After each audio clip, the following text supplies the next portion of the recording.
Dean, you mentioned earlier that mounting is the first thing people sort of put at the back of your mind and also the first thing to go wrong. So now I'm getting to you. So mounting structures are often overlooked, especially by the end user. They first want to know the brands of the inverter and the battery and so forth.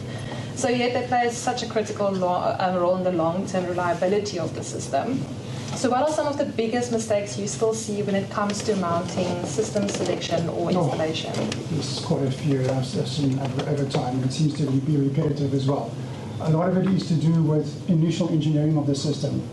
People think the engineering is an afterthought, a line item on a contract that can be done after the system is complete. They get on the roof, they find there's issues, there's problems with the roof, there's dissimilar materials on the roof structure is an issue. They chose the wrong type of mounting system for a particular roof, or the installers have done incorrect torquing of the systems, assembly, and items like that. These are typically the things that are repeating themselves time and time again for mounting structures. And we're trying to bring basically a quality and an education to the market with our systems, and also to educate the installers and the end clients as well that it is an important factor in their systems. We were all talking about integration and the future proofing of PV systems, but however, we have to also look at the longevity of the mounting structure and the structure it's sitting on as well. These systems have to live 10, 15, 20 years into the future. And with for instance, our warranty, we warranty our system for 25 years. We back our systems up. We are proud of our systems, and we want systems like this to be in future, to be retrofitted and to be updated as necessary, with our mounting structure remaining as is. So you've mentioned educating the customers as well as your warranty and so forth, but how has mounting technology evolved to support faster and more efficient installations nowadays? We are constantly evolving with bringing out new products, new systems for different types of roof.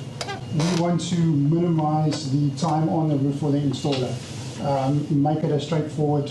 They get the system, they have the information they necessary to install it, they get on the roof, they're done, they're happy with it, it's warranted and so forth. A prime beautiful examples, I can just point to that little sample sheet over there. It's a roof hook that we bring in from the Netherlands. This particular one clamps onto the battens of the roof and over the tiles. There's no necessary now for a traditional roof hook where you have to put screws into the rafters or have to use the rafter locations as such. This can be done without any penetrations into the roof or damage to the roof, which is becoming a problem in combined housing or apartments where they don't want any destructive fixation methods done to their building for obvious reasons. So a prime example is that we're bringing into the market, and I think that's going to be quite a killer going forward. Thank you for that. It's quite, a different perspective. So, Stefan, from an installer perspective, what would you say separates a good installation from a problematic one? Yeah, you just touched it now, and it literally starts at engineering. So, that maybe overseeing not doing a load profile for a client, and you go, oh, what have you got here, what equipment you got here, totally underspecking a product or a project can be really super bad. It could end up in big disaster. Nobody's happy, client's not happy. Where it starts right there at the start of the engineering. You can still, if you've done the project and you got the project and you like the location of the stuff moves or anything moves, that's still something you can afterwards change. But promising the client something and you're not delivering that.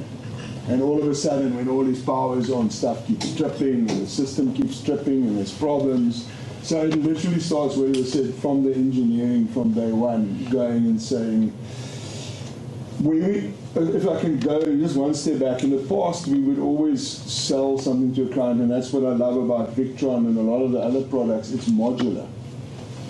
Going back to Solar MD even further, our older Solar MD batteries works with our newest one. And they make it work for us. It's not like a product, oh, we don't do that range anymore. you need another product, or you need to sell that. So at the past, that would be our selling point. It's like we can do now 45 kVA, we add another 45 later, then a 45, and now we've got 135. What we see nowadays is clients rather going, there's financing, I want to go 135 or 180 or 200 or 500 day one. So that's important that you scale it properly. So if you under-design it, or you design it wrong, or you did your engineering wrong there, that whole project can go south. So for me, that's probably the most critical point before you start anything. Stuff can go wrong later on, which you can maybe manage, but if you do from the beginning, you need to make sure on that. Definitely. I have a quick question. Have you found the funders interrogating your design, pushing back? So, because it depends on what they're looking at. So I had this conversation on Tuesday with this one project. The one guy quoted on 400 kilowatts of solar. I quoted on 650. And they're like, why have you got so much solar? And I was like, look quickly at my design. You see my curtailed energy June, so I'll pull up the data for every month, and then I can show them, look, there's only 10% extra solar in June, July. Because you've got a big battery storage, you need now, when the sun comes up, you need to fill those batteries and give power directly to the building. There's some people, sometimes they don't, this specific design, the other design didn't take that into account. So they do scrutinize a lot of those things, but for me it's scrutinize, yeah, if you do your design right, then you understand it, then you can at least explain and say, look, things have shifted. It's not like if you do, for instance, we had our client that just wanted to do storage through financing with a bank. Try and explain to the bank, this guy's got enough solar. I can show you the rest of the year he's losing 50% of his solar because he's got a big solar system, but he needs storage now to use it at night. So that becomes tricky. Now I need to explain to the bank, how are we going to store this energy? But then they're like, but there's no solar, so how's he going to save money? You understand? So sometimes you have to sit down and explain to the guys, look, this is why I designed it like that. But it is also important because they're trying to protect themselves and the client. So for me, that's always, you have to go and sit down and explain it. But if you've done your design properly through a whole year and explaining, we live in the Western Cape. We got 45% of the solar radiation that we have in February. I'm taking that into account because that's maybe your peak time. It's a citrus farm, then maybe got packing at the moment going, something like that. So yeah, you have to back yourself with your design. In my experience, a lot of them have got more engineering capacity themselves. Yeah. And they tend to interrogate a lot of the technology that's recommended and even the design itself. Yeah. If you do your design right, then you understand it, then you can at least explain and say, look, things have shifted. It's not like if you do, for instance, we had our client that just wanted to do storage through financing with a bank. Try and explain to the bank, this guy's got enough solar. I can show you the rest of the year he's losing 50% of his solar because he's got a big solar system, but he needs storage now to use it at night. So that becomes tricky. Now I need to explain to the bank, how are we going to store this energy? But then they're like, but there's no solar, so how's he going to save money? You understand? So sometimes you have to sit down and explain to the guys, look, this is why I designed it like that. But it is also important because they're trying to protect themselves and the client. So for me, that's always, you have to go and sit down and explain it. But if you've done your design properly through a whole year and explaining, we live in the Western Cape. We got 45% of the solar radiation that we have in February. I'm taking that into account because that's maybe your peak time. It's a citrus farm, then maybe got packing at the moment going, something like that. So yeah, you have to back yourself with your design.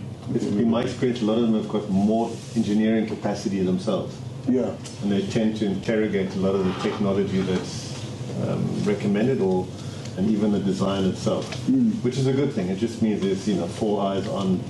Yeah, I sometimes fight a lot with them. So we've done a few big EPAs with storages, without storages, yeah. and then I'm like, we the guys on the ground. Yeah. It's not going to work. Whatever you like. Sometimes yes, I'll go back and change the design a bit, but yeah. And in the end of the day, they're the ones who have to warrant the performance. So they will end up taking on the liability with the end client. Right? Yeah. but Yeah, it so they doesn't need to deliver. scrutinize this, definitely. But the banks don't so much. They look more at the product perspective. They look at the debt, right? So they go like, it's a Victron, it's a Solar MD, it's a Canadian Solar, it's whatever product. Yes, we were happy to finance that product. So the banks actually leave it to the clients a little bit more. Like make sure, although you will send it in and Standard Bank will send it to their guy and he looks at it, but he doesn't look at it in that in depth. He'll go, okay, there's enough solar, we'll save money. The client's credit worthy, you can afford the debt, irrespective of the yield, is fine, and be able to pay the monthly fees. So Stefan has mentioned the importance of items being compatible, either it being inverted to a battery or old storage solution towards the newer version of the solution. So it has become increasingly more important for components to be compatible. So Andre, how critical is compatibility between storage inverters and monitoring platforms in today's systems? Yeah, it's very important. I mean, we as an inverter manufacturer, we don't really sell any batteries in South Africa, and all our products need a battery. So we've worked very hard. We've done a lot of work with other battery manufacturers to establish a compatibility list where batteries are digitally compatible, so we can digitally see what's the state of the battery per cell level, and some of the batteries actually control our system. And if you look from a service provider point of view, that information is critical to understanding what's the state of the system. Can I do predictive maintenance? Is there going to be a fault? It's all about preparing for something to go wrong and knowing what to do, because that saves time and money, and the actual owner of the asset is always in a good state. Yeah. There's never a bad situation. So that's very important. And then it's also to do with reliability. So you can predict how long it will last. You can say, look, this battery's not going to last to the end of the term. We need to negotiate the contract for return on investment and all of that. So yeah, it's really critical. And the nice thing, we're very fortunate. We've got a free monitoring platform, Victron Remote Management, and we're totally open source. So there's an API. I've spoken to a lot of banks over the past, and they always say, yeah, we know about the Victron Remote Management. There's an API. They can extract any information that they want for their own recording, and so that's, we're in a very fortunate place when it comes to monitoring. So very important.